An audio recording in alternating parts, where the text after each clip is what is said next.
How you going, guys? It's the Board Game Bully here with a board game review, and today we will be reviewing the DC deck building game. This game has been out for quite some time, and this box is quite heavy because we have a lot of stuff in it. Unfortunately, I don't have everything, and you can't really find it in game stores anymore, which is a shame. But there's always online. I'm sure we'll be able to fill in the missing spots from time to time.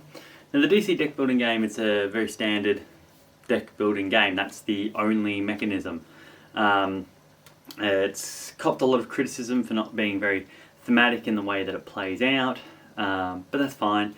It does have a cooperative mode in it once you add some of the expansions, which I don't quite care for. I've never actually played because not the biggest co-op gamer, really. I'll play them, and they're great to introduce people to the hobby, but they're not my go-to.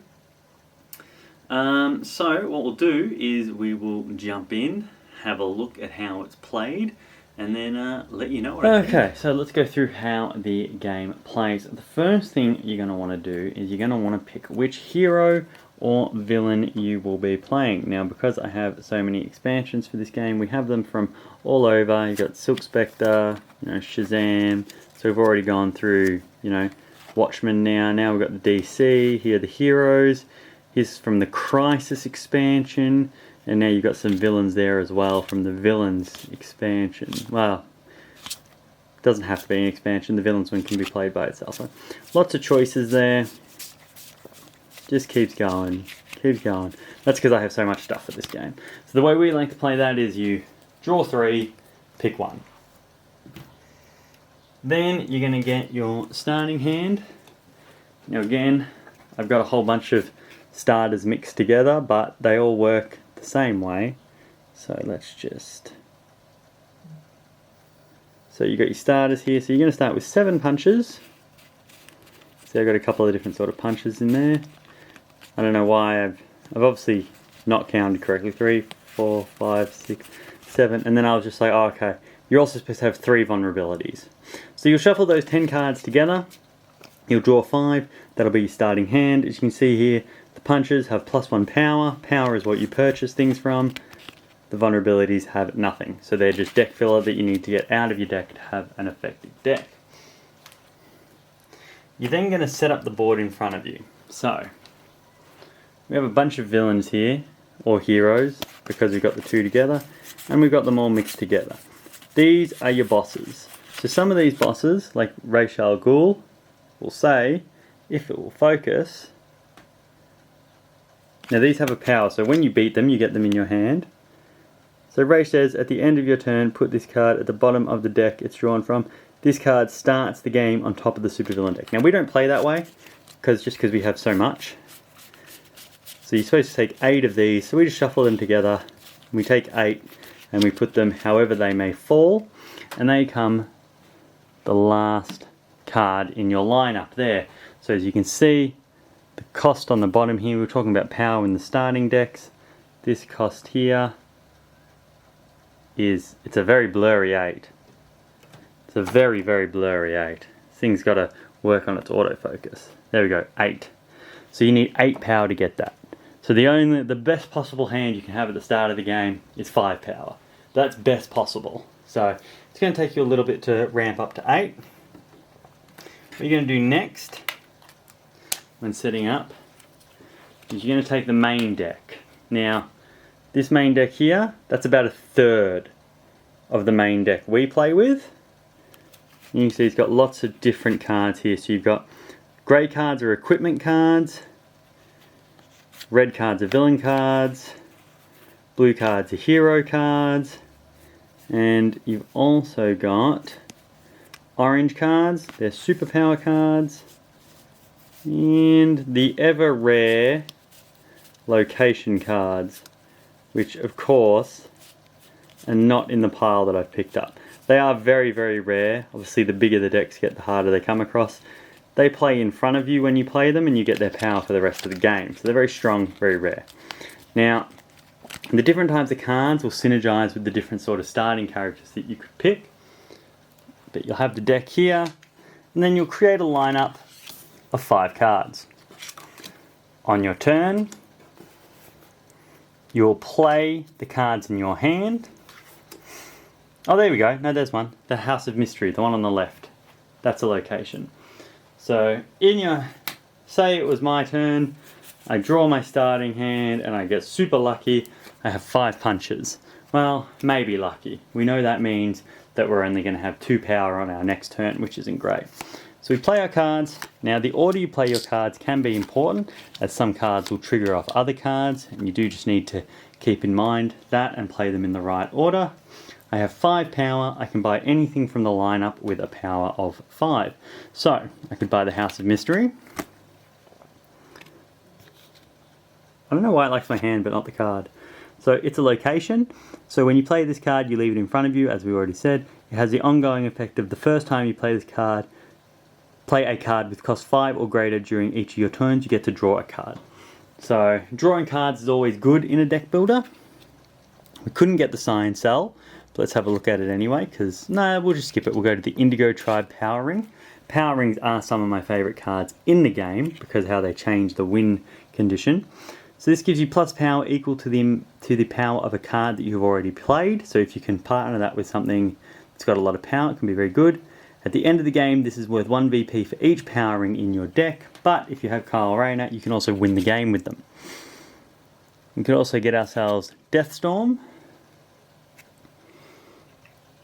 the evil version of Firestorm. He's got a power of 4. You may destroy a card in your hand. Obviously that's very good. You can get rid of those vulnerabilities, so you're only drawing good cards. At the end of the game, this card is worth 1 fewer VP for each card in excess of 20 in your deck. So you can see the VP are these ones down in the bottom left. Is it going to focus to show you? Anyway, that says 10. That's a lot of VP. Most cards have 1, 2 or 0 VP. And we'll skip Deadshot. Let's go hunting for a superpower to show you an example. Wow, I just drew 3 locations. So we've got a superpower here that we would have been able to buy if it had popped up. Invulnerability, it's plus 1 power, and it's also a defense card, which means you can reveal it and you make it discard or destroy a vulnerability in your hand or discard pile to avoid an attack. So all of the defense cards, they work a little bit differently. Sometimes you just have to discard it, sometimes you get to destroy something else. They're all varied. And last but not least, let's have a look at one of our standard heroes. We have John Johns of Mars. Play the top card of the supervillain stack, then return it to the top of the stack. So if I had that card, I would play it. I would take Ra's al Ghul. It means I can't beat Ra's al Ghul because he's not on the villain stack at the moment.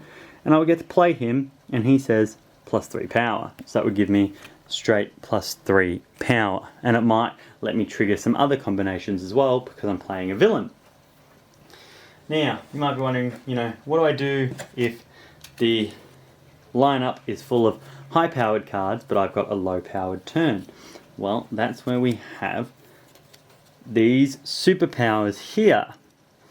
Now they're all the same. Not really a superpower. They are a superpower, but it's more of just a power. Just a simple kick card. It's a plus 2 power. So you can buy that for 3, and it will help you build up your power if you've had, if the main deck is too strong for you at the time. There is also one of the cards, the Invulnerability, talked about weaknesses. These are the weaknesses here. They're worth negative points at the end of the game, and they simply fill up your deck, letting you, draw more useless cards. So they would go right here to be available for everyone. In the base game, there's a lot less kicks and weaknesses available, but I've put all of them from all 3 base games that I own together, just so things can get a little bit ridiculous. Last but not least, you have these crisis cards. And these crisis cards here are for cooperative play. So my suggestion with what you would do with these is throw them in the bin. And then you've also got, for the cooperative game, you can play Hidden Traders, which I would also throw in the bin. And then, last but not least, there are some tokens.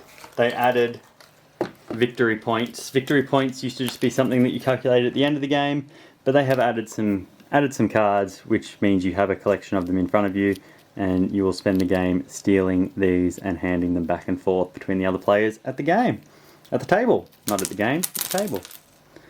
That's how you play the game. Everyone has a turn, goes to their left, you have another turn. You spend a lot of time shuffling cards. This is one of those ones that is going to be hard for me to be unbiased about, because I absolutely love the DC deck building game.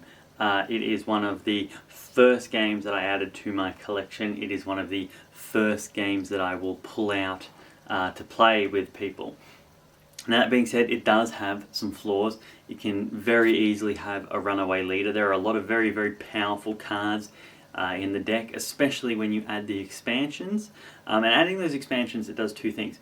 It puts more powerful cards in the deck, so cards that let you just draw from the top of the deck, they become exponentially more powerful. And if you draw the right card, you know, there are things in there that cost 4 that let you grab something from the top of the deck. If you grab something from the top of the deck while everyone's still ramping up and it has like a power of 9, that's a very, very big issue for everyone else at the table. There are attack cards in the deck, but again, once you start adding more and more of the expansions in, those attack cards can be sparse, the defense cards to defend them can be sparse, and depending on how the deck was shuffled, you just may not see that many. It sounds like I'm saying don't put everything together, but I'm really not. I think it's the best way to play the game. Just jam everything together, and whatever happens, happens. It's not that serious of a game. Doesn't matter if there's a runaway leader. You know, the other people at the table can play the attack cards and try and rein that person in. We played this just recently a couple of weeks ago. Didn't work like that because of the 4 people playing. Only myself seemed to see the problem and try to actively, you know, stop the issue, but didn't work. Very, very big runaway leader.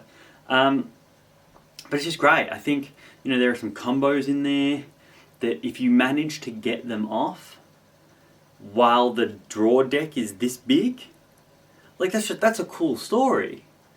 You know, if I grab Kyle Rayner and I manage to somehow get the 3 or 4 power rings that I need to win the game instantly, when the draw deck is that big, how cool is that? Like, no one's going to forget that story. That's, yeah, that is, you know, and I get it.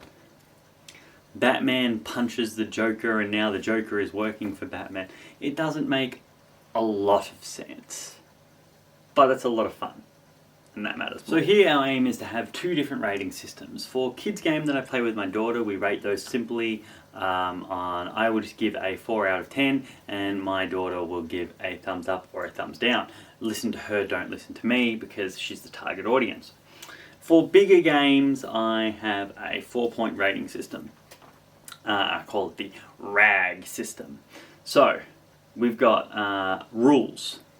Now, out of 10 comes down to how easy are the rules to understand. Because that's very, very important when you're playing a game. Can you actually get the rules right? Do I have to spend more time on the rules than actually spend playing the game? I think with the DC Deck Builder, if you're just playing the base game, the rules are probably like a 9 or a 10 out of 10. Very simple, very easy to explain. As you start adding in those expansions, it starts to say, you know, like if you're playing cooperatively, put these cards in. If you're playing competitively, take these cards out. Do this if you're doing this, do this if you're doing that. And it can just be a little bit messy. I actually don't use those rules. I just put everything together and I tell people, because we blind draw our heroes slash villains when we play, because we have villains united in there. So our player cards, I just give people 3 and I say you can't pick Cyborg. He's too strong in a cooperative game. If you want to pick one of the ones that's weaker and try and win with that, cool, that's on you. But you can't pick Cyborg because he's just too strong. So rules, I give a 7 out of 10. As they added extra game modes in, it added extra rules in, extra things that affect setup, and I'm not a huge fan of that. So 7 out of 10. Next is the artwork. It's comic book art. It's DC comic book art. I think DC comic book art is some of the best comic art going. So I give that a straight 10 out of 10. Love comic books. The art is taken straight from the comic books. What more can you say? Next up is accessibility. So I think accessibility, it goes hand in hand with rules, but I think the two are separate enough to rate them separately, because at the end of the day, only one person's going to go through the rules. What I mean by accessibility is if I sit down at the table with someone and I say, okay, this is what you do in this game, are they going to get it? Are they going to have enough of an understanding to enjoy it their first time and to want to play it again in the future? I give that a 7. So same score as rules, but that's not always going to be the case. It just happened to work out this time.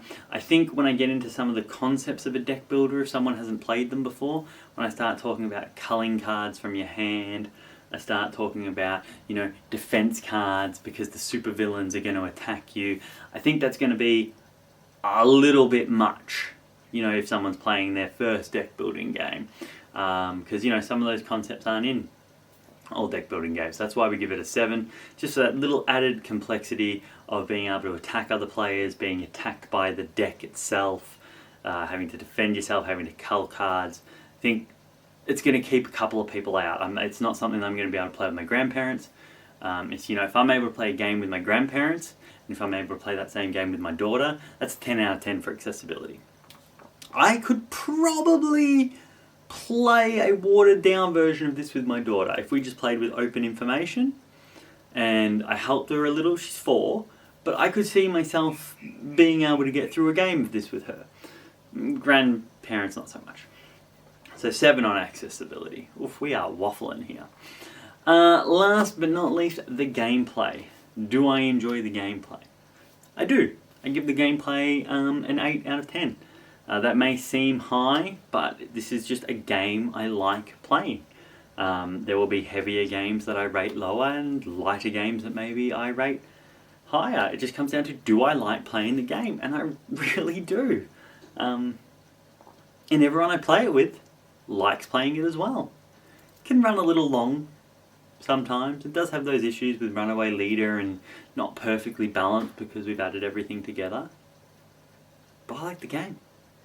I'll sit down, I'll play this game right now. If you walked in and said, hey, do you want to play the DC Deck Builder? I'd drop what I'm doing and playing it with you. So, yeah, 8. So we take all those numbers together, we divide them by 4, that gives us 8 out of 10. It's pretty good, pretty fair mark. Probably a little bit higher than how it's rated on Board Game Geek, that's popped up here, but I'm right, they're wrong.